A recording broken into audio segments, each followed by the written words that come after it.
Glória a Deus. Nós estamos em tempo de amores. Em tempos de amores, nós precisamos refletir sobre tantas coisas.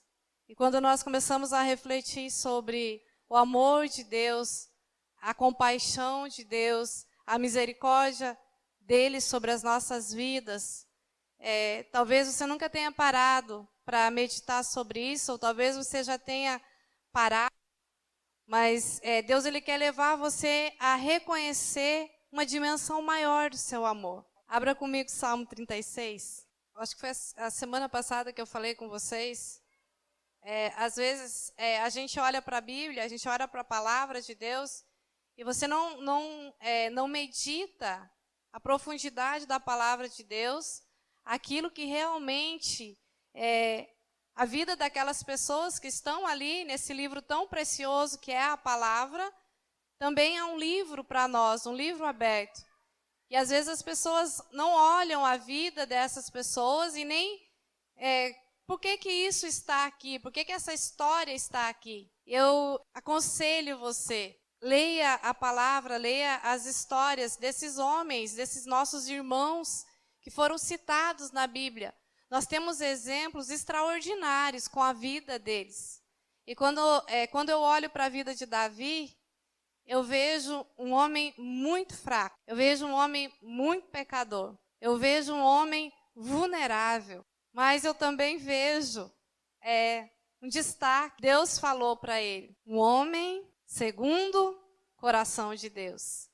Por que Davi era homem segundo o coração de Deus? Por que esse homem que nós estamos falando, humanamente, nós não iríamos falar que um homem com tantas falhas, com tantos erros, um homem tão infiel na nossa maneira de ver, Deus olha para ele e fala, eu amo esse cara, eu amo demais Davi, eu amo tanto você, Davi, o teu coração é igual ao meu. Como pode isso acontecer? Como pode um homem como Davi ter um coração segundo o coração de Deus? A palavra de Deus, ela nos ensina, e quando eu peguei esse salmo, hoje pela manhã, eu só ia citar ele, na verdade, e quando nós começamos a meditar sobre esse salmo, Deus ele fez nos mergulhar um pouquinho mais.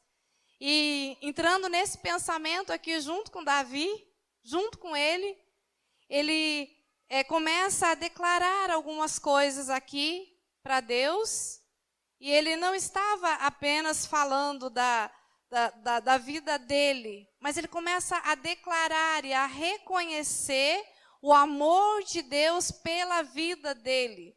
Eu não sei em que estágio ele estava quando ele escreveu isso aqui para Deus, porque ele era um homem que declarava e fazia coisas extraordinárias para Deus. Ele era um homem que buscava adorar a Deus. Porque quem tem um coração de adorador, quem tem um coração voltado para as coisas de Deus, ele sempre vai estar buscando ouvir a Deus. Buscando ouvir a Deus. Ele não vai estar preocupado com outras coisas. Ele vai estar simplesmente preocupado em ouvir a Deus e fazer aquilo que Deus lhe manda fazer. Então, Davi, ele não estava preocupado com as outras coisas, ele fazia o que ele tinha para fazer. Mas quando ele ouvia a voz de Deus, ele conseguia entender aquilo que Deus queria.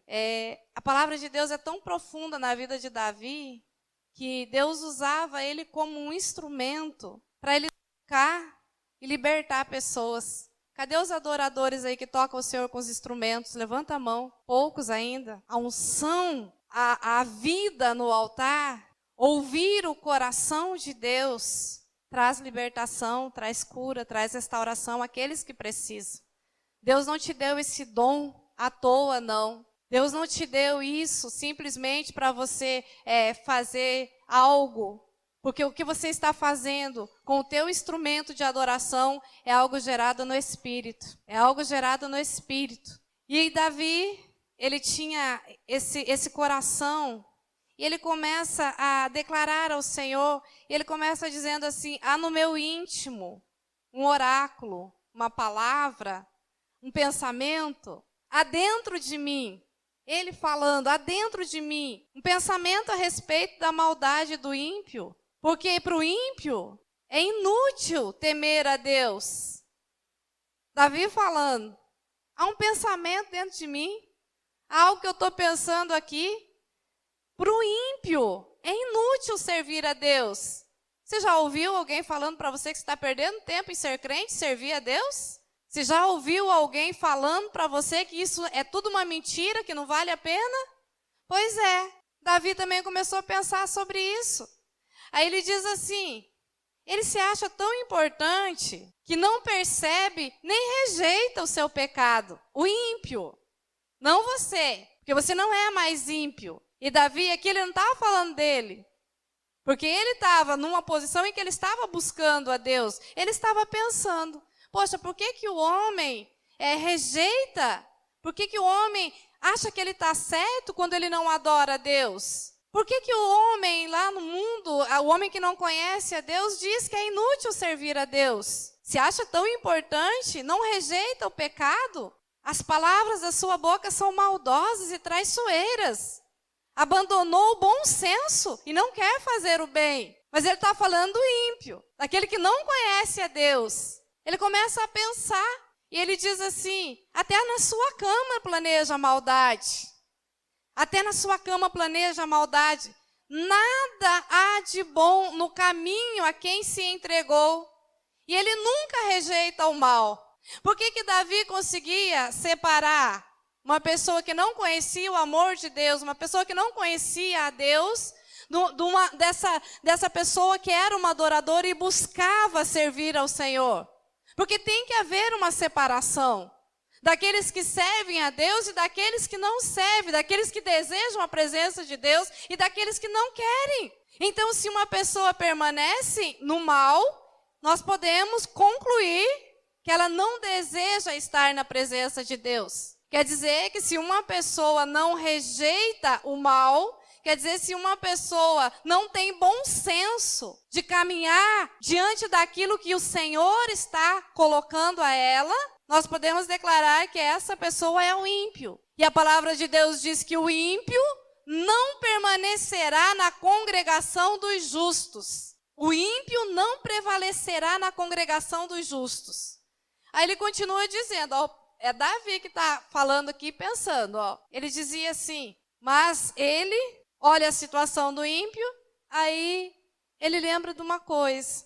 Por que o ímpio rejeita o amor de Deus? Ele diz assim, o teu amor, Senhor, chega até os céus, tua fidelidade até as nuvens. Para um pouquinho e pensa sobre isso. O teu amor, Senhor, chega até os céus. A tua fidelidade é tão grande que ele chega até as nuvens. Por que o homem não enxerga isso? Por que Jesus morre pelo mundo todo e o mundo todo não consegue enxergar este amor? Gente, quando a gente olha para o céu, não é? Quando a gente olha para cima, que a gente olha para o céu, a sensação que a gente tem é que não tem fim. Assim como quando a gente olha para o mar, não é verdade? Não é, gente? Aí quando a gente vai andar de avião, né? Aí a gente fala, nossa, dá a impressão que ia acabar aqui, mas aí a gente às vezes vai acima das nuvens. E a gente olha para cima, a gente sabe que existe, a gente estuda, e, enfim. E Davi, ele começa a chegar e falar, Senhor, olha o tamanho do teu amor. O teu amor chega até os céus. Ele começa a meditar sobre a dimensão do amor de Deus. Aí ele coloca algo aqui, gente, que constrange a gente. A tua justiça é firme como as altas montanhas. Alguém aqui já teve a oportunidade de escalar ou de subir uma montanha? Lá no Paraná, a gente tem o Pico do Paraná. Gente, é extraordinário. Quando você sobe, é que nem subir ali no Morro do Sabiaguaba, tá? Vou botar aqui que é areia, vamos botar aqui. Você consegue ter uma visão extraordinária lá de cima. E Davi coloca isso. Olha, a tua justiça é como as altas montanhas. Aí, quando eu leio isso daqui, eu começo a pensar para Davi, para ele, o que era a justiça de Deus? O que era a justiça de Deus? Gente, Davi pecou, adulterou, aconteceu todo aquele processo com ele, e ele teve um filho. E um dia ele estava nos pés do Senhor, clamando ao Senhor, chorando diante de Deus, porque ele queria ficar com aquele filho. E ele conheceu a justiça de Deus ali naquele momento. Deus recolhe, Deus pega para si o filho que era dele por causa do seu pecado. E em nenhum momento Davi acha que Deus foi injusto com ele ou que Deus não o amou por isso. Ele fala: Senhor, a tua justiça, ela é firme como as altas montanhas. Eu quero te dizer uma coisa: o amor de Deus, ele vai trazer para nós aquilo que nós necessitamos. Vocês acham realmente que Deus não sabia o sofrimento que estava no coração de Davi, o arrependimento que aconteceu ali dentro dele? Deus não conhecia? Mas Davi falava: Senhor, o Senhor é justo. O Senhor é justo, com tudo que o Senhor tem feito sobre a minha vida, o Senhor continua sendo justo. Ele diz assim: as tuas decisões, insondáveis como o grande mar. Porque um homem e uma mulher que entrega-se totalmente ao amor de Deus, conseguem entender que as decisões de Deus são muito mais profundas. Você não sabe de nada a seu respeito. Quem sabe é o Senhor, porque você entregou a sua vida a Ele. E Davi começa a entender isso. Ele diz: Senhor, as tuas decisões são tão insondáveis. Eu fico imaginando, gente, quando ele olha para aquele filho que ele gostaria tanto de ter com ele. A gente que é pai e mãe, a gente sabe do que a gente está falando, né? E ele olhando para aquela criança falar: essa decisão do Senhor não permitir que eu fique com esse filho, ou deu tudo o que aconteceu, ela é boa. Deus sabe o que está fazendo. Como muitos hoje não têm essa posição. Quando acontece alguma coisa difícil, quando acontece alguma coisa ruim, a primeira coisa que eles falam: Deus não é justo? Será que Deus não está vendo o que eu estou fazendo? O que está acontecendo? Ele te ama tanto que Ele está vendo, sim.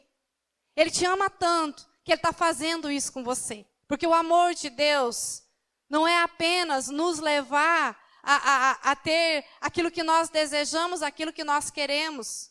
O amor de Deus vai te levar a suportar as consequências dos seus erros, dos seus pecados, das suas guerras, dos seus conflitos.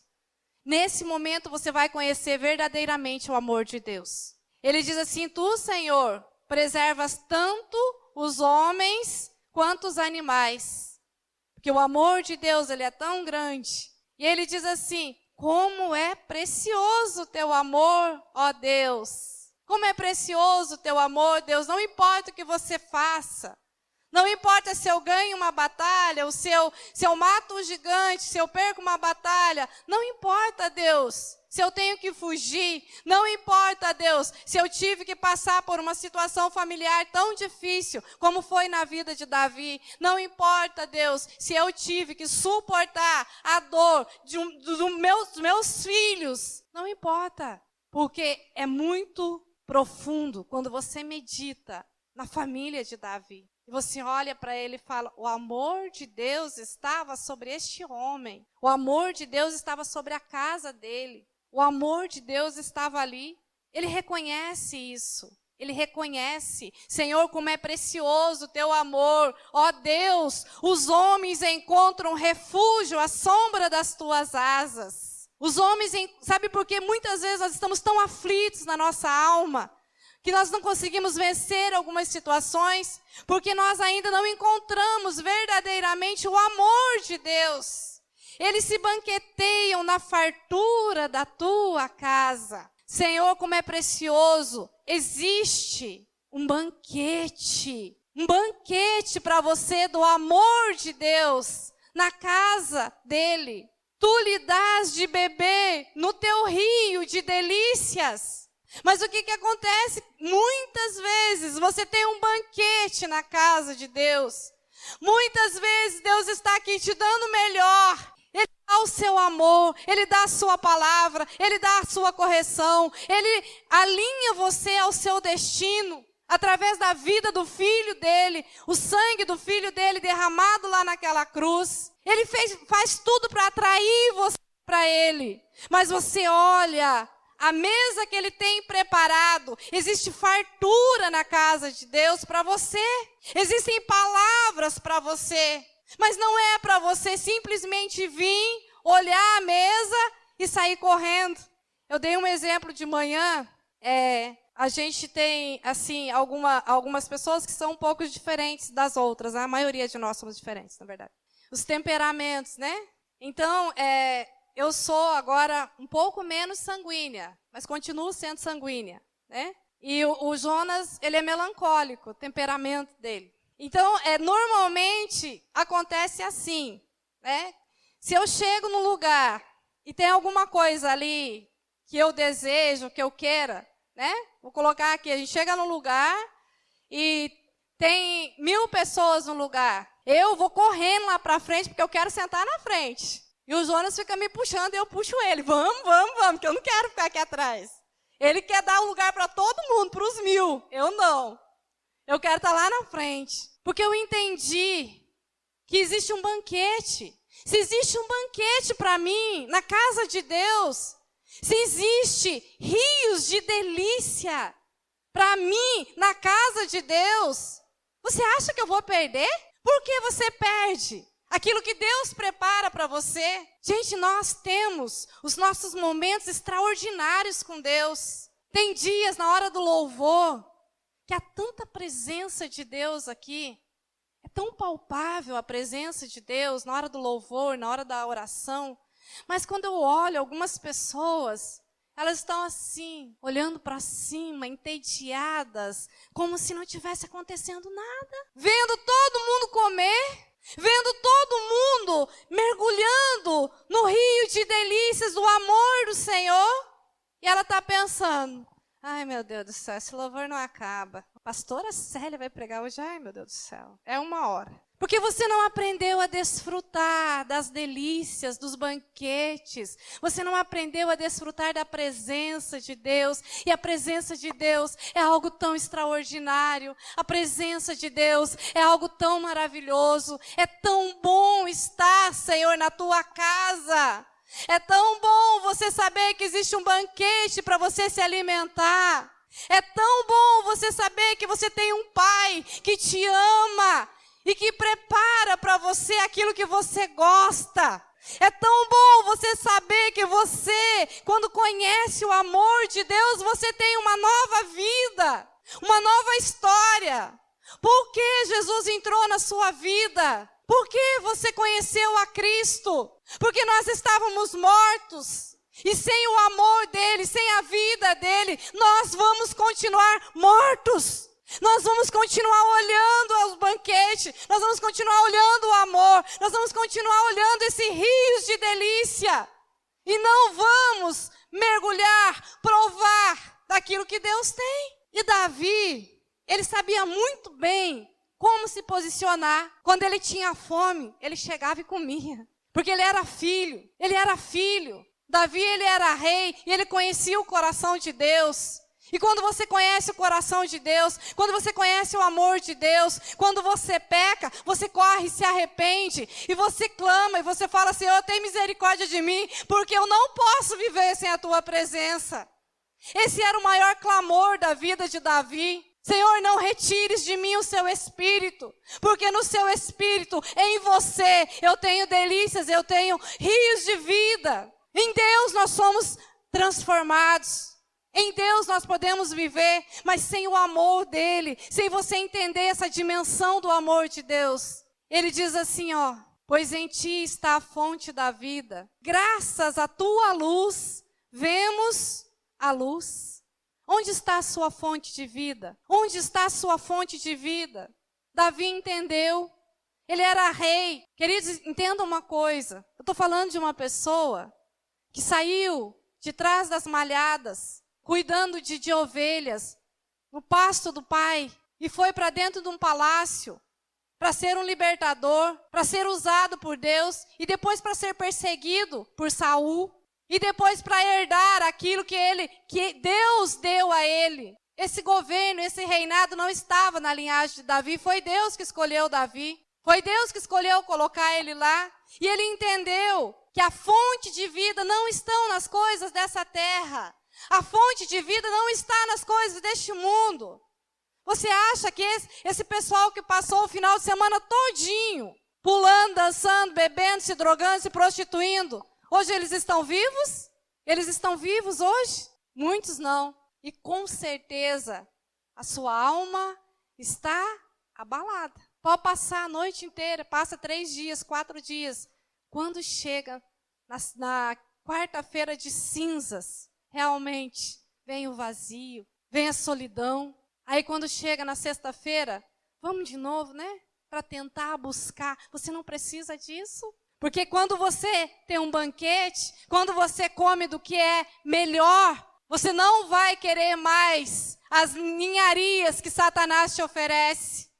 Quando você conhece, quando você experimenta do vinho novo, quando você experimenta da verdadeira alegria, quando você experimenta da justiça eterna, quando você sabe que você tem uma eternidade para viver junto com Ele, você não precisa de mais nada deste mundo. Amém, gente? Aí ele diz assim, ó, no 10, estende o teu amor aos que te conhecem, a tua justiça aos que são retos de coração. Isso daqui me chamou a atenção. Todos nós recebemos uma medida de amor.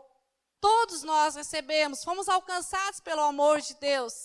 E Davi, o que fazia diferença na vida deste homem tão pecador? O amor de Deus estendido sobre ele.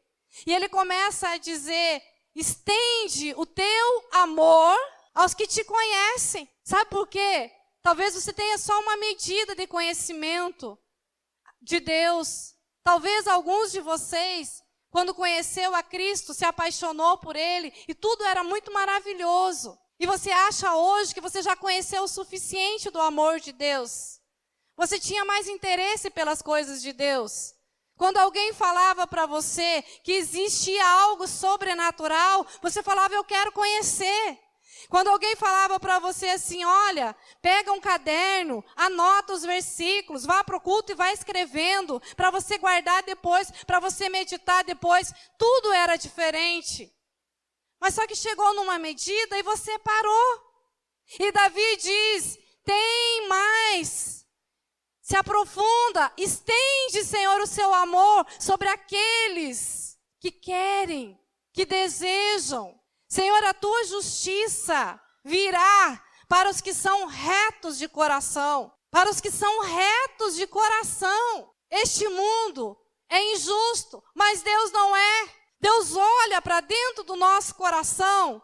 E essa retidão do nosso coração precisa estar alinhada ao propósito que Ele tem para nós. Ao destino que Ele tem para nós. Senhor, a tua justiça para aqueles que são retos de coração. Não fica pedindo justiça para Deus. Não fica colocando coisas diante de Deus, pedindo para Deus fazer, se você não tem feito a sua parte. Se você não está com o coração reto diante de Deus. Porque Deus age com a sua justiça, onde há retidão, e é das duas partes. É necessário haver essa fidelidade, é necessário haver essa aliança. É necessário haver essa aliança, porque na hora que está tudo difícil, aí você fala, ai meu Deus, Senhor, cadê o Senhor? Que venha a tua justiça. Ela virá sobre os retos de coração, ela virá sobre aqueles que são fiéis ao Senhor, porque Ele tem te ensinado, Ele tem falado com você. O Espírito Santo o tempo todo, Ele está nos ensinando, o tempo todo Ele está nos guiando.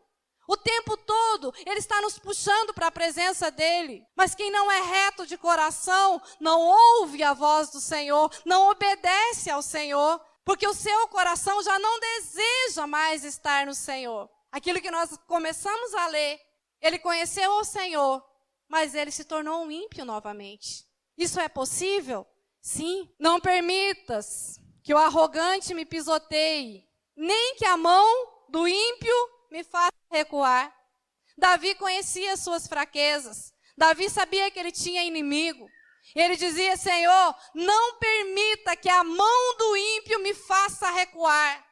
Quantas pessoas têm recuado? Quantas pessoas têm deixado de servir ao Senhor? Quantas pessoas têm desobedecido a Deus por causa de aliança com o ímpio?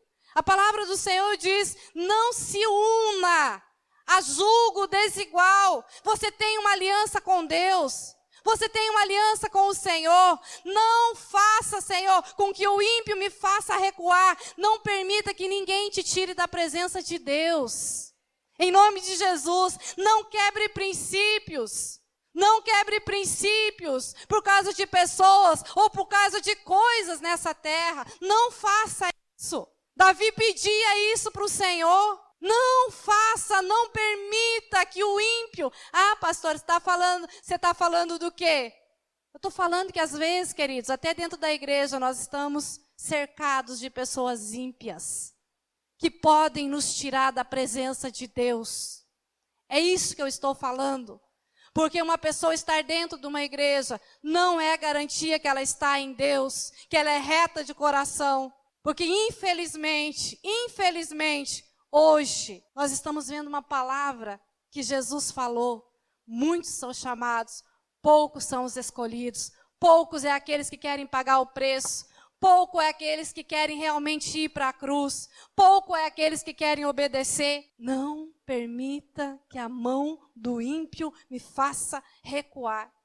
Não se contamine. E aí nós temos um outro contexto de um comprometimento com o propósito, com o amor de Deus. Eu não sei como você conheceu o Senhor. Não sei se você nasceu num lar cristão. Eu não sei se aconteceu na sua vida aos 20, aos 30, aos 40, aos 50, ou quem sabe aos 70, igual meu sogro. Quando foi para um encontro com Deus, foi realmente tocado pelo Senhor e se voltou para a presença dele.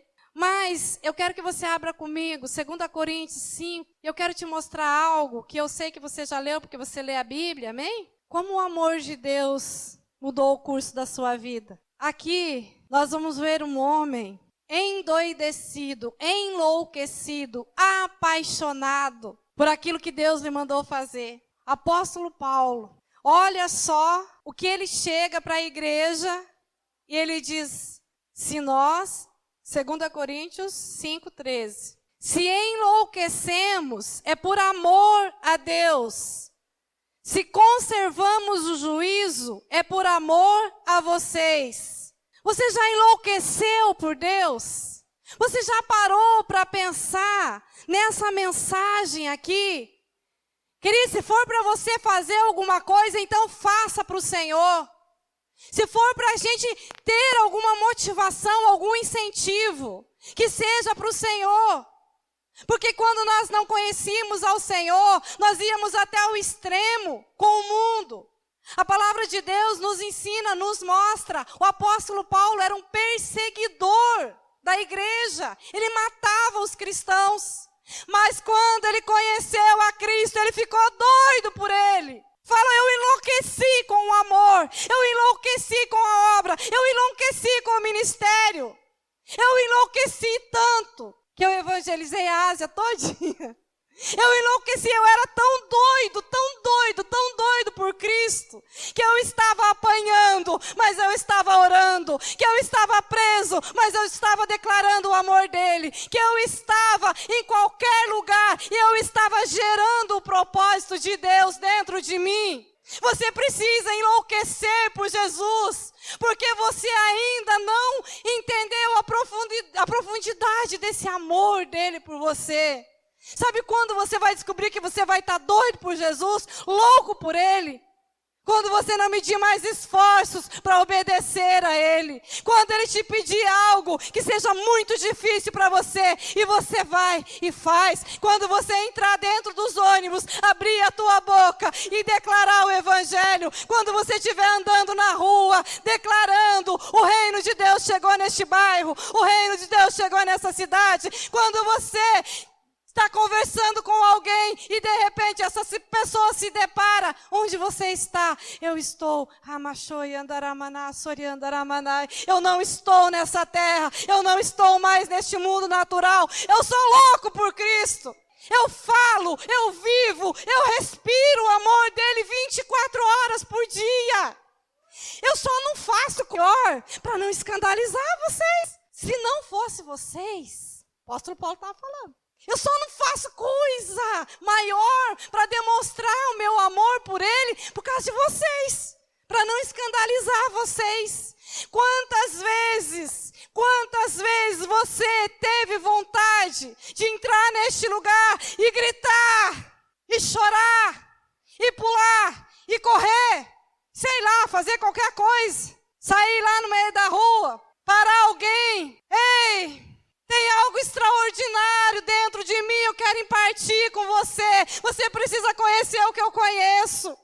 Tem algo tão precioso, eu preciso dividir com você. Mas você não é doido, você não está louco ainda por ele, não. Porque o amor dele ainda não se estendeu, você ainda não permitiu a totalidade do amor dele te tomar. Porque quando o amor dele te tomar, você irá viver cada promessa que ele deu para você. Você verá o fruto, você verá coisas acontecendo, você verá milagres extraordinários. Porque milagre só se gera com compromisso. Gente, tudo que Deus quer de nós é a totalidade, é o nosso compromisso.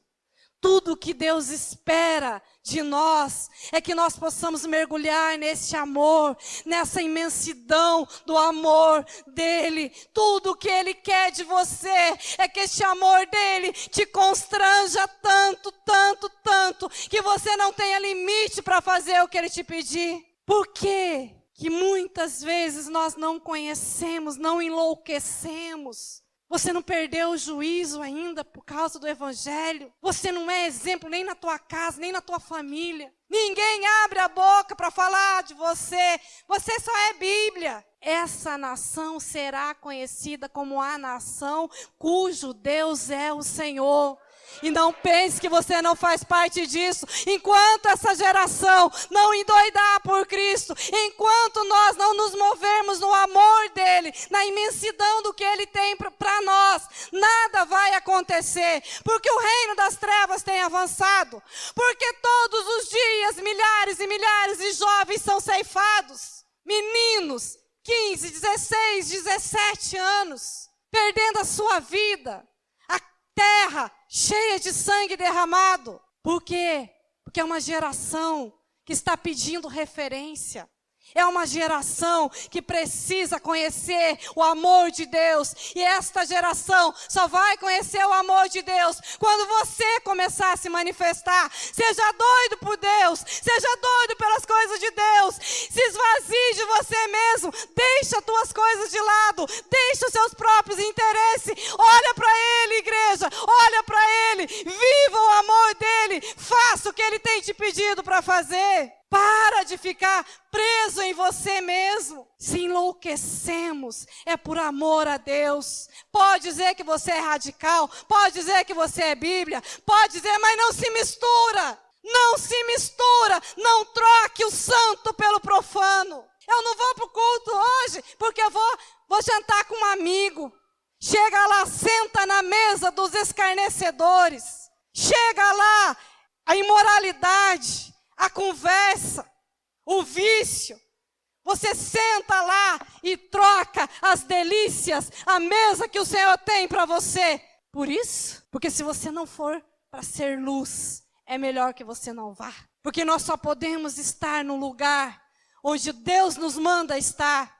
Nós só podemos estar num lugar onde nós podemos anunciar o Evangelho. Se não for para ser luz, é melhor que não vá.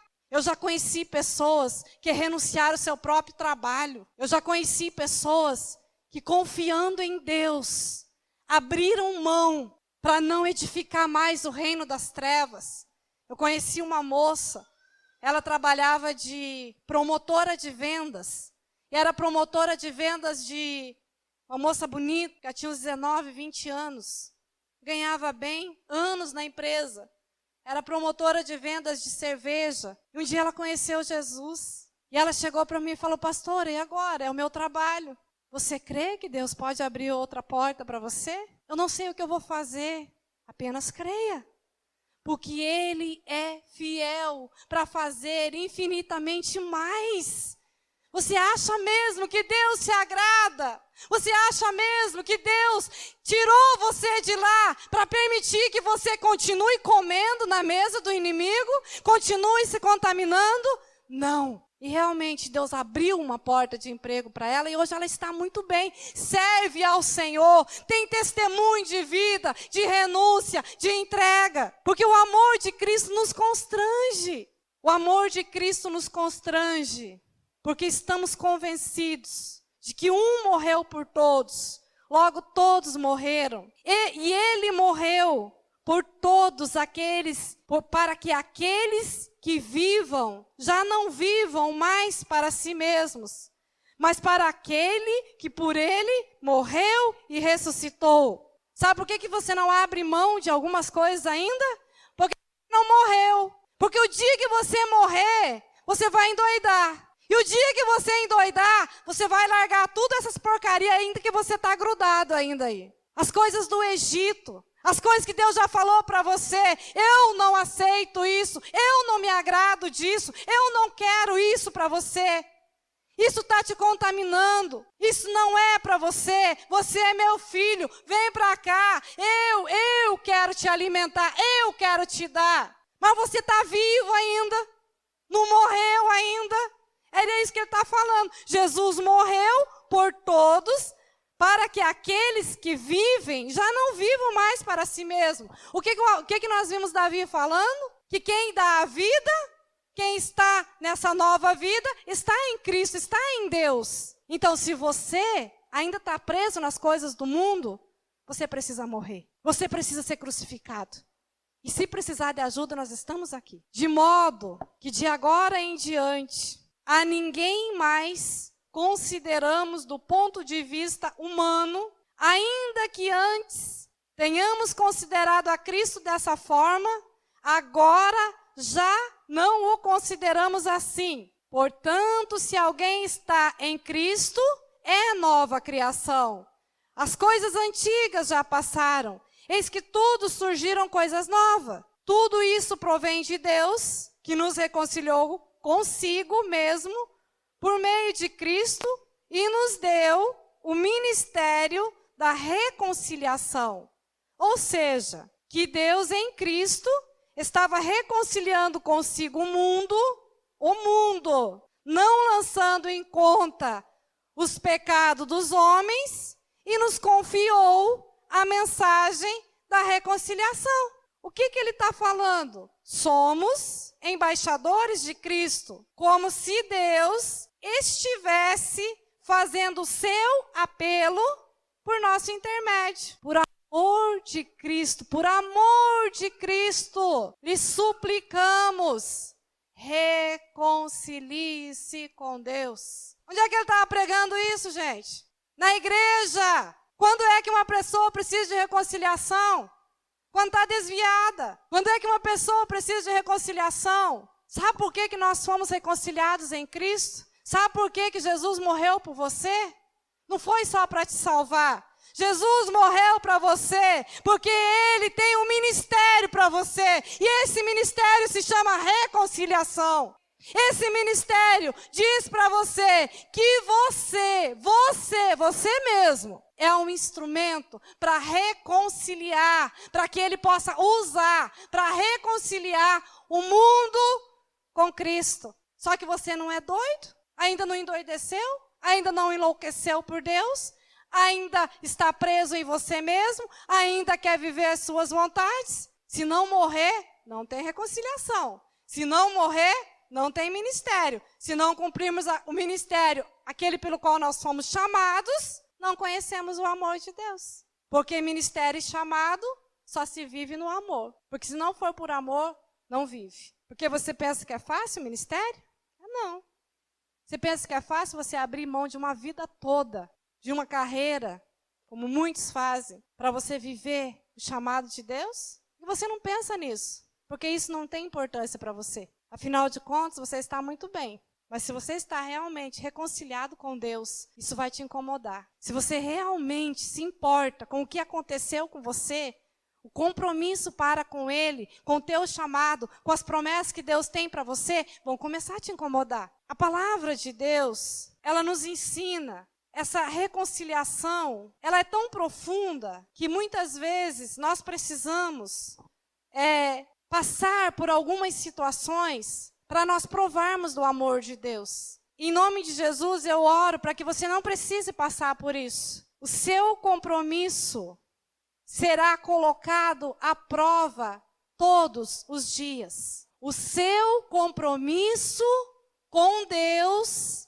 será colocado à prova todos os dias. Você entendeu isso? Amém, gente? Você não precisa passar por algumas situações, mas eu quero apresentar 2 situações para você entender que você não precisa ir pela dor, que Deus te chamou para um ministério de amor, de reconciliação. A palavra de Deus, ela nos ensina que para que alguns possam encontrar a verdadeira paz, só encontrarão num momento de grande amargura. Isaías, capítulo 38, tem uma história extraordinária do amor de Deus e do reconhecimento de um homem que provou esse amor. A palavra do Senhor diz que naqueles dias, Ezequias era o rei de Israel. E a palavra de Deus diz que daqueles dias, ele ficou doente. E ele estava doente, e Deus mandou o profeta falar com ele. Deus amava tanto aquele homem, que Deus falou assim: Isaías, tem uma missão para você. Vá lá no rei Ezequias, diga para ele assim, ó, acabou para você. Você vai morrer. Você já imaginou isso, gente? Você está no melhor momento da sua vida, um homem de Deus chega para você e fala, ó, já era, você vai morrer. Deus mandou te dizer que você vai morrer. A palavra de Deus diz assim, que o amor de Deus era tão grande por ele, que ele disse assim, mas ó, tem uma coisa, põe a tua casa em ordem, você não vai se recuperar. Põe a tua casa em ordem, porque o teu ministério, aquilo que você tinha para fazer, você não vai fazer. Mas Ezequias vira-se para o Senhor e apresenta ao Senhor a sua vida. Ele diz, Senhor, lembra-te. Você acha que Deus esquece? Você acha que Deus esquece da tua fidelidade? Você acha que Deus esquece daquilo que você faz? Você acha que Deus esquece da tua devoção sincera? Você acha que Deus esquece da dor que você sente quando muitas vezes você é humilhado, você é criticado por causa do Evangelho? Você acha que Deus esquece quando você está gemendo e chorando para fazer a vontade dEle? Deus não esquece. E Ezequias tinha isso. Ele chegou para Deus e falou, Deus, eu tenho te servido com fidelidade, com devoção, e tenho feito o que tu aprovas. Eu tenho feito o que o Senhor tem mandado eu fazer. Eu sou aprovado por ti. Chorou amargamente. Chorou. E Deus olhou. Vá lá, Isaías. Diga para ele que eu ouvi a oração dele. Diga para ele que eu vou dar mais 15 anos para ele. Porque ele tem sido um homem sincero. Porque ele tem sido um homem fiel. E o que eu acho tremendo é, depois da recuperação dele, depois da recuperação de Ezequias, ele pegou um pedaço de papel e começou a pensar sobre a sua vida. E ele diz assim, depois de recuperar-se dessa doença, Ezequias, rei de Judá, escreveu o seguinte, no vigor da minha vida, tenho que passar pelas portas da sepultura e ser roubado o restante dos meus anos? Ele estava perguntando isso para Deus. Deus falou, eu te dou mais 15 anos. Eu acho que ele achou pouco. E ele foi lá conversar com Deus. No vigor da minha vida, eu tenho que passar pelas portas da sepultura e ser roubado o restante dos meus anos? Por que não me deixa viver 100 anos, mais 100 anos, Deus? Eu, pelo próximo versículo, compreendo que o Espírito dele foi ministrado neste momento e ele teve uma resposta. Não tornarei a ver o Senhor na terra dos viventes, não olharei mais para a humanidade, nem estarei mais com os que agora habitam neste mundo. O homem não ia viver mais 15 anos? Como é que ele olha para Deus e fala: Senhor, eu não vou mais olhar para essa terra, eu não vou olhar mais humanamente para essa humanidade. Senhor, eu entendi que eu tenho que tirar os meus olhos do terreno. Eu entendi que a minha visão precisa ser espiritual. Porque se nós não tivermos uma visão do céu, se nós estivermos presos nas coisas terrenas, nós não vamos viver o que Deus tem. E foi isso que ele aprendeu. E como ele aprendeu isso? Como ele aprendeu isso? Como Ezequias aprendeu a tirar os olhos das coisas deste mundo. Você que está focado aqui nessa terra, você que não se importa com o que Deus tem para você, você que não tem compromisso com a obra e com o chamado que Ele tem para você, cuidado. A palavra de Deus diz que Deus amou tanto Ezequias, amou tanto ele. E eu quero descrever aqui para vocês o que ele está contando para nós, como ele conheceu o amor de Deus. A minha casa foi derrubada e tirada de mim, como se fosse uma tenda de pastor. A minha vida foi enovelada, como fez o tecelão, e ele me cortou como um pedaço de tecido. Dia e noite foste acabando comigo. Quer conhecer o amor de Deus? Esperei pacientemente até o alvorecer, mas como um leão, ele quebrou todos os meus ossos. Dia e noite foste acabando comigo. Amor de Deus. Olha, gente, é muito profundo isso. Gritei como um andorinhão, como um tordo. Aqui a gente foi ver o que era, como um sabiá. Gemi como uma pomba chorosa. Gritei, gemi, passei a noite acordado, sentindo dores, espremido, olhando para os céus. Enfraqueceram-se os meus olhos, clamando: estou aflito, ó Senhor, vem em meu auxílio. Mas o que posso dizer depois que passei tudo isso? Quem já passou por isso? Qual de nós já passou por isso? Precisa você chegar nesse ponto para você experimentar do amor de Deus? Será que Deus vai ter que quebrar todos os seus ossos, fazer você gemer, gritar dia e noite? Mas o que eu posso dizer? Ele falou comigo e Ele mesmo fez isso. Andarei humildemente toda a minha vida por causa dessa aflição da minha alma. Passou a vida inteira fazendo o que achava que podia fazer, fazendo as coisas, achando que estava agradando a Deus. E Deus chega para ele e fala: agora, nesses próximos 15 anos, reconheça que tudo o que você fez por você mesmo, mas agora eu quero te ensinar a viver do meu amor. Eu reconheço que agora, humildemente, eu andarei no teu amor, por causa da minha aflição. Senhor, por tais coisas os homens vivem, pelas coisas dessa terra, por elas vive o meu espírito. Tu me restauraste a saúde e deixaste-me viver. Agora, olha que profundidade. Foi para o meu benefício que tanto sofri. 17. Foi para que a minha alma encontrasse a paz. Eis que foi para a minha paz que estive em grande amargura. Uma outra tradução está escrito isso. Como pode Deus manifestar o amor dele no meio de tanto sofrimento?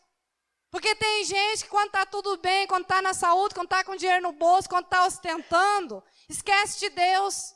Quando está desempregado, está lá chorando. Quando está empregado, nem o dízimo quer trazer para a casa do Senhor. O Senhor fala: faça alguma coisa por alguém. Não, Senhor, não vai sobrar não. Mas na hora que está desempregado, está lá chorando. Orem por mim, preciso de um emprego, preciso trabalhar.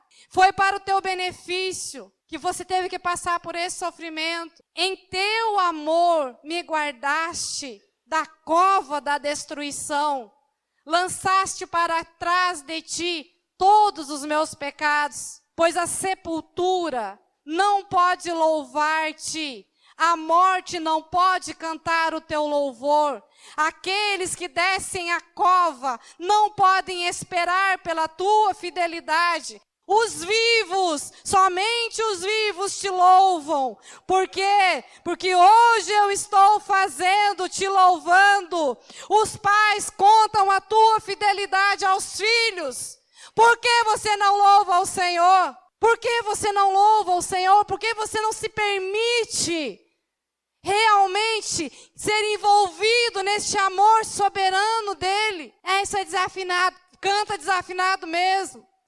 Eu não sei dançar. Dança do jeito que você puder, mas demonstre, conviva, tenha um relacionamento com Deus, porque o dia que você estiver na sepultura, você não vai mais poder adorar. Você não vai mais poder adorar o Senhor. Por isso que é em vida. Aqueles que vivem, aqueles que anseiam pela presença dEle, não têm necessidade realmente de uma guitarra, de uma bateria, porque o louvor está dentro dEle, fluindo, fluindo, fluindo, e nada o tira da presença do Senhor. Você não vem para o culto para conversar, você não vem para o culto para falar com ninguém, você vem para o culto porque você quer adorar a Ele, que é digno de toda adoração.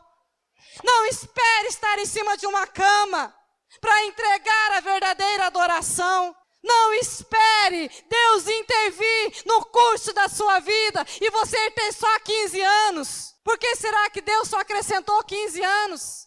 Porque Deus conhece o coração.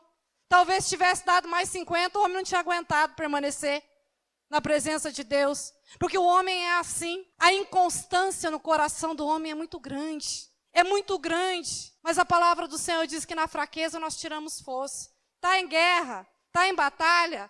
Aleluia. Está conhecendo o amor de Deus. Deus vai se manifestar nessa situação para você. Você vai conhecer a mão de Deus de uma forma soberana, sobrenatural, que você nunca conheceu antes. Que amor é esse que se manifesta na hora do sofrimento? Queridos, na guerra, na dor, nós apresentamos o nosso melhor para o Senhor. Mas neste momento, também se revela o nosso pior. Porque quando alguém vem para cima de você, quando acontece alguma situação contrária, adversa, aí aparece quem você é. Se você é um homem ou uma mulher de Deus, você vai entrar dentro do teu quarto, vai fechar a porta e vai guerrear. Mas se você ainda está vivo, você vai agir como ímpio. Não há diferença ainda? Tem que morrer. Porque se você não fizer isso, Deus faz por nós. Quantas provas, quantas guerras, quantas lutas nós passamos que não seriam necessárias passar. Quantas intrigas, o Espírito Santo está falando. Quantas coisas acontecem nos lares que não seria necessário. Se o homem fosse o sacerdote, se o homem cobrisse a sua casa de oração, se a mulher fosse a mulher sábia, quantas coisas seriam evitadas se você, filho, obedecesse aos seus pais? Quantas coisas seriam evitadas se nós vivêssemos na palavra de Deus? Quantas coisas seriam evitadas se nós realmente entendêssemos o amor de Deus e buscássemos verdadeiramente ao Senhor? Quantos anos você quer viver aqui na terra? Quantos anos você tem para fazer a vontade de Deus? Você está dormindo? Você está esperando o quê? O que você está esperando? A aprovação de quem você está esperando? Por que você tem alimentado o reino das trevas ainda com a sua vida? Ainda com as suas coisas? Ainda com os seus recursos? Por que você coloca coisas dentro da tua casa que te distrai da presença de Deus? Se você tem internet, se você tem televisão, se você tem um videogame, qualquer coisa que você tenha é muito bom, mas não pode te tirar da presença de Deus. Eu não vou nem orar para Deus tirar, porque eu sei quem eu sou. Perigoso um monte de televisão e computador estragado, e vão dizer que sou eu. Em nome de Jesus, igreja, acorda. Por que você está tão engodado com as coisas deste mundo? Por quê? Quando o rei Ezequias foi colocado em cima de uma cama, preste atenção. Quem já foi num hospital aqui? Se você tem plano de saúde, Deus te abençoe. Que continue tendo.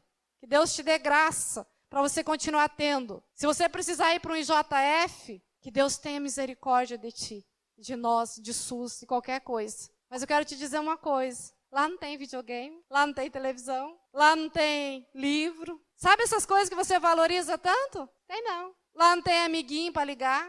Lá não pode nem falar no telefone. Seu Jair ficou lá 10 dias no UPA. Não quer ter momento a sós com Deus? Não deseja estar na presença de Deus? Cuidado. Deus pode dar um jeitinho para isso. Eu lembro o testemunho de um amigo pastor nosso que passou por isso. 3 meses internado. Ele não tinha outra coisa para fazer, a não ser buscar a Deus. E Deus falou para ele, sabe por que eu deixei aqui esses 3 meses? Porque você estava ficando distante de mim. Porque este mundo estava te distraindo. Aí eu chamei você para cá para a gente ficar um pouquinho sozinho. Aquilo que Deus te deu é para louvar ao Senhor. Aquilo que Deus colocou na tua mão, os dons, o talento, a inteligência, o que você tem, é para o reino. É para se voltar para Ele. Não quero fazer nada na igreja. Por quê? Ele não fez nada por você? Ele não serviu você? Ele não prepara delícias para você? Por que você não quer servir ao Senhor? Aí nós vamos para outra história. Então abra comigo, lá em 2 Crônicas, que Deus quer te ensinar mais um pouquinho. Acho que nós temos aprendido pouco, daí hoje o banquete está grande. A palavra de Deus traz aqui uma demonstração do amor. Continuamos falando do amor que nos constrange. A palavra de Deus diz assim, 2 Crônicas 26. Então todo o povo de Judá proclamou o rei a Uzias, de 16 anos de idade, no lugar de seu pai Amazias. A palavra de Deus diz que o rei Uzias, com 16 anos de idade, tomou o lugar do seu pai Amazias. Sabe o que isso significava? Significava que ele iria governar, que ele ia ter a totalidade do governo sobre as mãos dele. E aí, ele começa a descrever aquilo que aconteceu no reinado dele, com 16 anos de idade. Foi ele quem reconquistou e reconstruiu a cidade de Elate para Judá, depois que Amazias descansou com os seus antepassados. Ele torna a repetir, Uzias tinha 16 anos de idade quando se tornou rei, e reinou 52 anos em Jerusalém. A sua mãe era de Jerusalém e chamava-se Jecolias. Ele fez o que o Senhor aprova, tal como seu pai Amazias. Aí aqui tem o segredo. E buscou a Deus durante a vida de Zacarias. Mas nós estamos falando de Uzias. Quem foi que governou? Uzias com 16 anos de idade? Não, Zacarias foi colocado ao lado de Uzias para que ele fizesse aquilo que aprova ao Senhor. E a palavra do Senhor diz que enquanto ele fez aquilo que foi instruído por Zacarias, enquanto ele buscou ao Senhor, ele o fez prosperar. Agora eu quero chamar a tua atenção para algo maravilhoso. Queridos, nós, quando somos chamados para a presença de Deus, nós somos como Uzias, como crianças que não conhecem nada do governo de Deus, nada da extensão do reino de Deus. E nós precisamos dos Zacarias para nos instruir. E quando a palavra de Deus diz que durante o tempo de vida de Zacarias, ele instruiu Uzias no temor de Deus, eu quero dizer para você que Deus tem buscado os Zacarias nessa geração. Talvez você foi chamado para cuidar de um Uzias só. É necessário nós entendermos que os Zacarias desta geração, eles irão instruir você a andar no caminho do Senhor. Enquanto busca o Senhor, Deus o faz prosperar. Agora eu quero perguntar para você, quem é o Zacarias da sua vida? Quem tem te instruído? Quem é o seu líder? Quem é aquela pessoa que vela pela sua alma? Como está a sua aliança com essa pessoa? Como você tem trazido isso diante de Deus? Como você tem honrado aquilo que os teus líderes fazem por você? Porque Zacarias entregou a vida dele todinha para cuidar de Uzias. E muitos homens estão fazendo isso. Muitos líderes têm feito isso. Mas não existe gratidão mais no coração. Não existe. Pessoas que te ensinaram a buscar a Deus, pessoas que oram e intercedem por você, pessoas que desejam estar perto de você para não te deixar cair, para não te deixar errar, pessoas que muitas vezes acordam nas madrugadas orando pela sua vida, para você bater no peito e falar: Deus foi comigo. Talvez muitas guerras que você venceu foi porque o teu líder estava lá gerando essa vitória para você. Nós precisamos entender sobre honra. Nós precisamos aprender a caminhar. Gente, a palavra do Senhor diz que os conselhos são tão importantes. Para quem quiser fazer plano, precisa desses conselhos. As pessoas que Deus tem colocado na sua vida. As pessoas que te exortam, as pessoas que te puxam para perto de Deus. Quantas vezes o teu líder tem que fazer papel de pai? Quantas vezes o teu líder tem que fazer o papel, muitas vezes, de supridor? Quantas vezes o teu líder se preocupa com você, vai te buscar em casa, liga para você, para saber como você está, e você lá dentro do seu coração: oh, meu Deus, não posso nem faltar no culto. Lá vem de novo me incomodando. A palavra de Deus diz que quem sai à guerra precisa de orientação. Quem vai te orientar? Quem vai cuidar de você? Quem tem cuidado de você? Está morrendo, está sofrendo, está gritando, está gemendo. Aí não vou falar para ele. Aí não vou confessar. Quantas vezes Zacarias teve que chegar para Uzias, que era rei?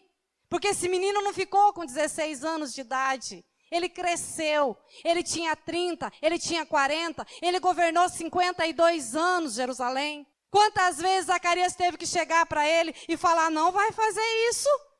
Você é rei, mas isso não agrada ao Senhor. Quantas vezes o teu líder chega e confronta você e você se irrita.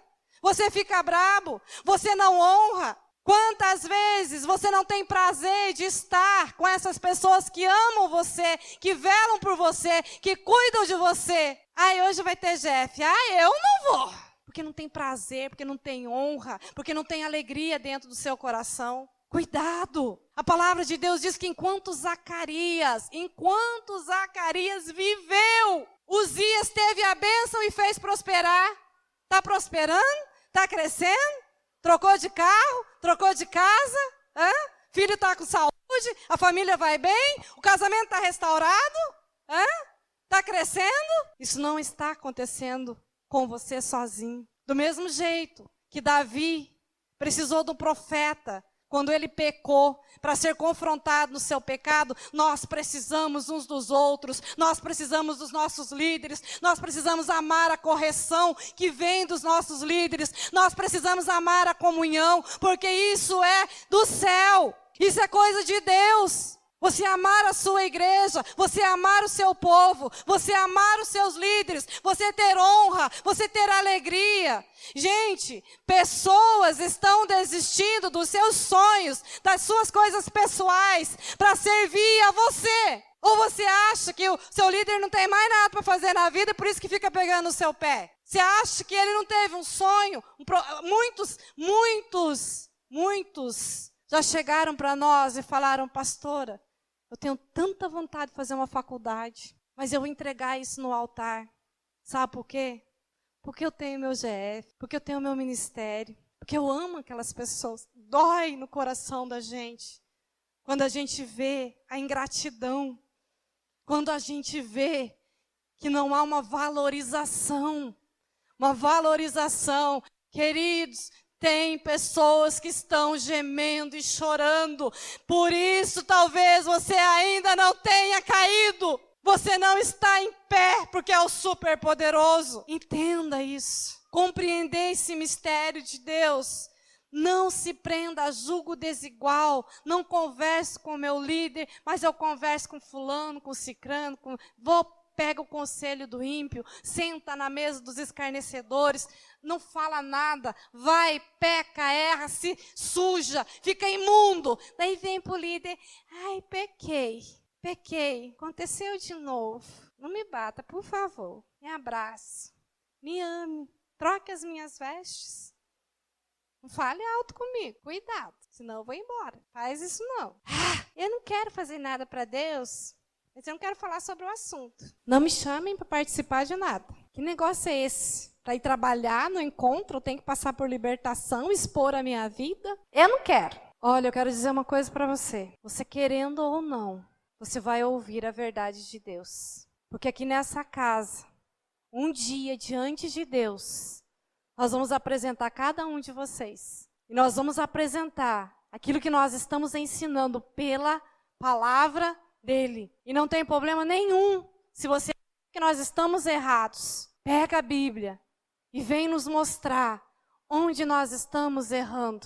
O que nós estamos fazendo de errado. Buscou a Deus durante a vida de Zacarias. Por isso ele foi próspero. O seu chamado, o seu ministério, aquilo que Deus tem para você, não vai se realizar sozinho. Você precisa ser instruído por alguém. Você precisa, porque você não sabe, você só tem 16 ou 20 anos. Você precisa aprender a ouvir conselhos. Você precisa aprender a andar naquilo que Deus tem para você. Você precisa aprender sem errar tanto. A gente compartilha tanto testemunho, a gente compartilha tanta coisa na vida das outras pessoas, na nossa vida. No que acontece na nação, no que acontece em todos os lugares. A gente compartilha tanto e diz, por favor, não faça isso. A gente vira as costas, vai lá e se machuca, vai lá e faz. E a gente passa dias e dias e dias orando, intercedendo. Tem dias, queridos, que a gente não para. Meu Deus do céu. Tem dia que o Espírito Santo começa a soprar no meu ouvido. Filha, pede perdão. Perdão do quê, Senhor? Levantei, não briguei com o Jonas hoje, tá tudo bem. O que é que eu estou pecando? Senhor, começa a analisar. Não, com os irmãos está tudo bem. Não, Senhor, não tenho nenhuma água no meu coração. Não, Senhor, não olhei nada impuro. Nem pensamento impuro eu tive na minha cabeça hoje. Pede perdão, filha. Perdão pelo quê? Pelo adultério. Senhor, mas eu não estou adulterando. Mas pede perdão. Aí eu vou lá e peço. Aí vem o Senhor. Aí pede perdão pela imoralidade. Senhor, mas a gente tem cuidado, a gente tem zelado do leite. Não, pede, filha, pede perdão. Aí pede perdão por palavras ditas, palavras lançadas. A gente pede perdão. E a gente fica, e entra na guerra, e entra na tua frente. Para você não ser flechado, para você não morrer, e a gente intercede, e a gente grita, e a gente chora. O que você tem feito com as delícias que Deus tem te dado? O que você tem feito com o cuidado, com o amor, com o zelo que Deus tem te dado? A palavra de Deus continua dizendo, nesse exemplo, que Uzias saiu à guerra contra os filisteus, derrubou os muros de Gate, de Jabne e de Asdod. Depois reconstruiu cidades próximas a Asdod, em outros lugares do território filisteu. Deus o ajudou contra os filisteus, contra os árabes, que viviam em Gur-Baal, e contra os meunitas.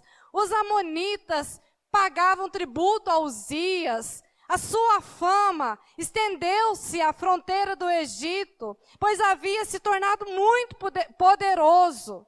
Uzias construiu torres fortificadas em Jerusalém, na porta da esquina, na porta do vale, no canto do muro. Também construiu torres no deserto. Construiu torres no deserto. Cavou muitas cisternas. Possuía muitos rebanhos. Na Cefalá e na planície. Ele mantinha trabalhadores em seus campos, em suas vinhas, nas colinas e nas terras férteis, pois ele gostava da agricultura. Uzias possuía um exército bem preparado, organizado em divisões, de acordo com o número dos soldados convocados. Tinha um secretário, oficial, tinha um comandante. O total de chefes de família no combate dos homens era de 2.600. Olha o cara, gente. Sob o comando dele estava um exército de 307.500 homens, treinados para a guerra, uma força poderosíssima que apoiava o rei contra os seus inimigos. Uzias providenciou escudo, lança, capacete, couraça, arcos e atiradeira para todo o exército. Em Jerusalém, construiu máquinas projetadas por peritos, os melhores, né? Para ser usado nas torres, nas defesas, nas esquinas, máquinas que atiravam flechas e grandes pedras. Ele foi extraordinariamente ajudado, assim se tornou muito poderoso e a sua fama espalhou-se para longe. Vocês acham que esse homem fez isso aqui no natural? Sabe por que ele construiu tudo isso? Porque tinha um homem de Deus lá do lado dele. Você acha que esse exército aqui, eles eram treinados só aqui na terra? Esse exército aqui, ele tinha um nível espiritual. Essas torres que eram construídas, essa reconstrução de cidade, tem tudo a ver com intercessão, com oração. Porque torre se fala de vigia, se fala de oração. Guerra, muitas guerras. A maioria das guerras que o povo de Israel ganhava era porque Deus estava ao seu lado, porque havia cabeças, porque havia autoridades celestiais constituídas por Deus, que preparavam estes homens para a guerra. Só por isso, só por isso. Mas a palavra de Deus diz, infelizmente, aqui no 16, entretanto, depois que Uzias se tornou poderoso, o seu orgulho provocou a sua queda. Ele foi infiel ao Senhor, o seu Deus. Ele foi infiel ao Senhor, o seu Deus. Preste atenção numa coisa. Nunca esqueça da onde você saiu. Nunca esqueça como você estava o dia em que você chegou na presença do Senhor. Nunca esqueça de nenhuma das pessoas que ministraram a sua vida. O dia que você estiver na prosperidade, você tem uma oportunidade de você abençoar a vida dessa pessoa. Nunca se esqueça de onde você saiu. Nunca se esqueça de ser grato ao Senhor. E gratidão, queridos, não é só bater nas costas e falar Deus te abençoe, não. Gratidão é você estar junto. É você ser comprometido com a visão, com o reino. A palavra de Deus diz que Uzias se tornou orgulhoso. Eu lá preciso daquela igreja, eu lá preciso disso, eu já tenho, eu posso, já cresci, já posso fazer, já posso ir. Ele foi infiel ao Senhor, e aí ele faz uma coisa espiritual, que o destrói e ele perde tudo o que ele tinha no material. Preste atenção, o espiritual, aquilo que é santo, não se toca. Aquilo que é santo, não se toca. A autoridade constituída por Deus é a autoridade constituída por Deus. Não faça aquilo que você não pode fazer. Não se canse não, agora estou quase terminando. A palavra de Deus diz que Uzias foi infiel ao Senhor, entrou no templo do Senhor para queimar incenso no altar de incenso. O sumo sacerdote Azarias e outros 80 corajosos sacerdotes do Senhor foram atrás dele. Ei, Uzias, não pense você que você vai contaminar o templo do Senhor e ninguém vai fazer nada e ninguém vai ver. Pois eu declaro os Zacarias, eu declaro os sacerdotes, eu declaro aqueles que vão entrar e vão falar, no templo do Senhor não! Pecado de orgulho, pecados contra o Senhor, nós não vamos aceitar, porque o Senhor não aceita. A palavra do Senhor diz que o sacerdote mais 80 homens corajosos. Por quê? Porque eles estavam enfrentando uma autoridade, porque eles estavam enfrentando a arrogância daquele homem. Eles chegaram para ele e falaram: você não pode fazer isso. Provavelmente, ele deve ter falado: como não posso? Eu sou o rei. Você sabe com quem você está falando? Cuidado, levitas, isso é para vocês. Escuta a voz da autoridade. Não pense que você pode fazer da maneira que você quer ou da maneira que você acha. Nós estamos para servir. Levita serve sacerdote. Sacerdote faz o papel de sacerdote, levita faz o papel do levita. E o uso civil funciona, e o povo funciona dentro da casa de Deus. Quando a palavra de Deus diz que este homem chegou ao altar do Senhor para fazer aquilo que ele não podia fazer, os homens de Deus interagiram.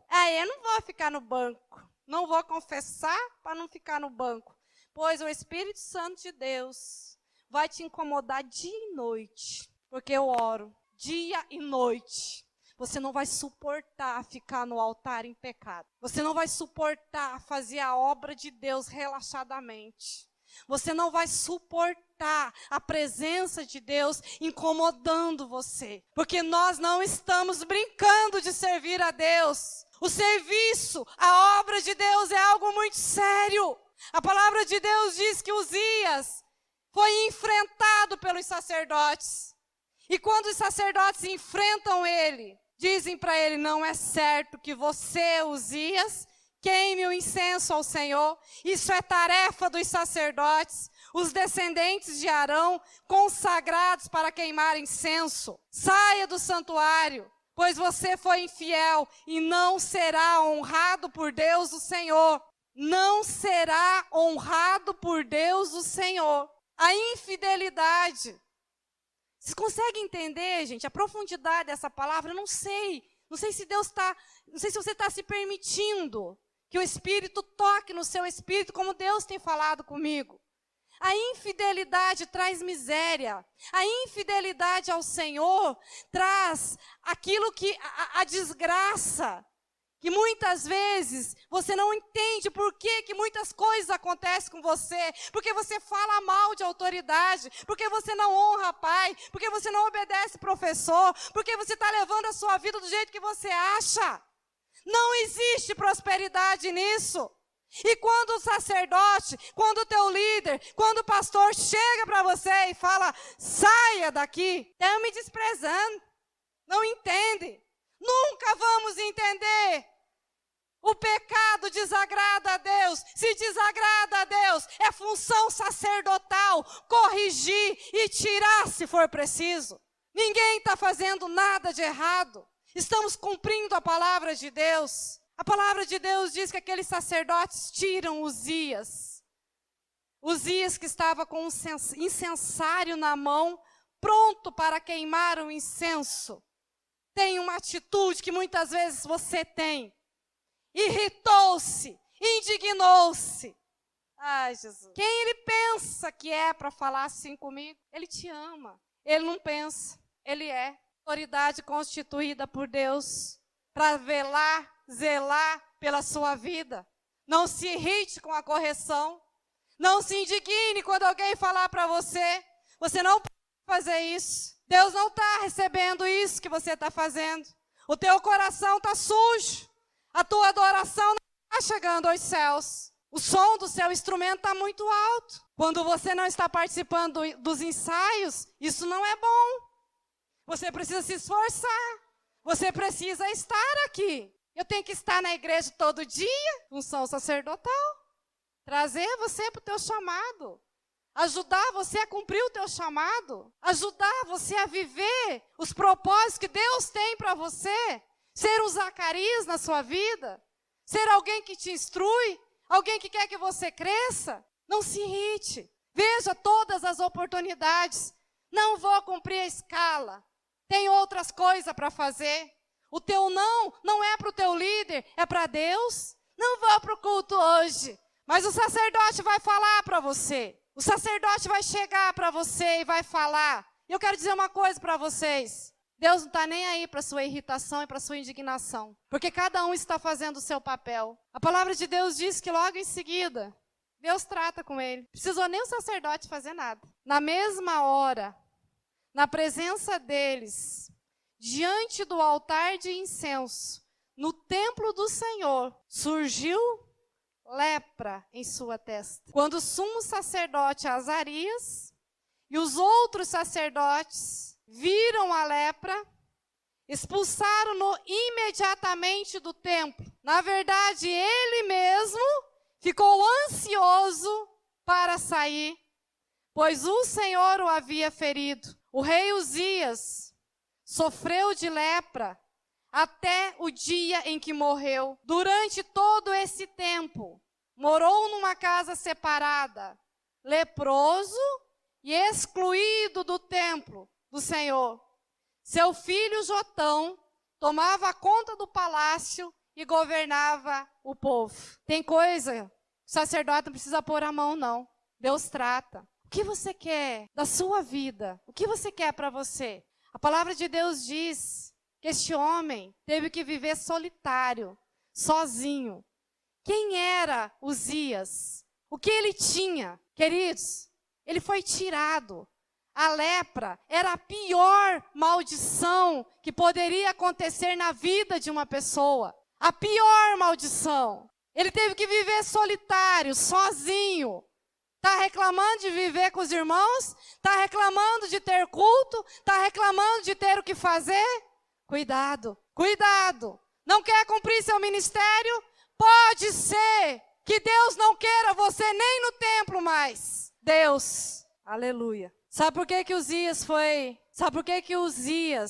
foi marcado na sua testa? Porque quando Deus marcou Uzias na testa, ele quis ensinar uma lição para o povo. Na testa do sacerdote tinha uma mitra, é isso? O que estava escrito ali? Santidade ao Senhor. Quando ele foi atingido na sua testa, Deus estava ensinando uma lição. Sacerdote, não aceite pecado, não aceite aquilo que eu não aceito, porque eu sou santo e na testa de reis e sacerdotes que governam no meu reino, precisa estar escrito santidade ao Senhor. Se não for santidade ao Senhor, tem uma marca da lepra. E leproso não tem como conviver no santuário do Senhor. Pessoas leprosas, pessoas amarguradas, pessoas que não querem compromisso, pessoas que vão estar na obra para parar a obra, Deus tira. Que loucura, pastor, que você está falando. Não é as pessoas que se desviam? Muitas vezes não. Muitas vezes Deus fala, eu não quero esse rebelde no meio do meu povo. Eu não quero essa lepra no meio do meu povo. Porque vai contaminar a minha casa. Porque vai ser, em vez de ser bênção, vai ser maldição. Vai dar trabalho. Porque você precisa entender que o que Deus quer para você já está determinado. Agora para hoje, em nome de Jesus, vá para sua casa e pense sobre isso. Pense sobre isso. Diante de Deus, você tem escolha. Ou você pode ser uma bênção, ou você pode se tornar maldito e Deus não te querer mais na casa dele. Orgulho, infidelidade, desobediência, quebra de princípios, impureza, descaso, irreverência, intolerância, falta de perdão, falta de humildade, falta de compaixão, falta de gratidão, são lepras, são coisas que não agradam ao Senhor. Deus vai continuar falando com você durante essa semana.